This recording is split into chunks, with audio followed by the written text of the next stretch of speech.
travels, Dikus, and the vision of the Golden Age. In 1895, a man named Birsa was seen roaming the forest and villages of the Chotanagpur in Jharkhand. People said he had miraculous power and he could cure all the diseases and the multiple grain. Birsa himself declared that God had appointed him to save his people from trouble, free them from the slavery of the Dikus outsiders. The Birsa was born in the family of a Mundas tribal group that lived in Chotanagpur, but his followers included other tribals of the region, the Santhals. What problems did the Birsa set out of the result? The most tribals had customs and rituals that were very different from these late and down the Brahmins. All those who belonged to the same tribe and thought themselves as sharing common ties and the kingships.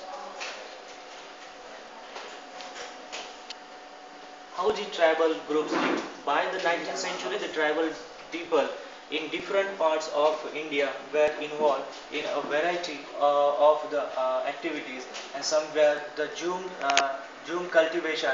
Some of them the practices the June cultivation, that is the shifting the cultivation.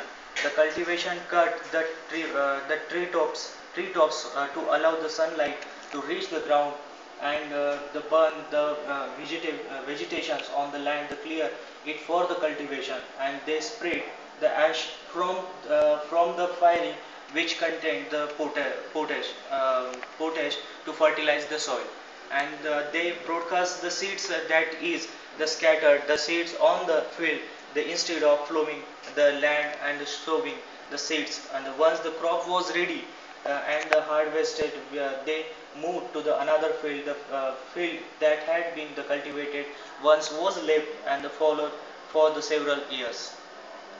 Some were hunters and the gatherers. In many regions, the tribal groups lived in the hunting animals and the gathering the forest produces. The Khonds were such a community living in the forest of Orissa. They regularly went out on the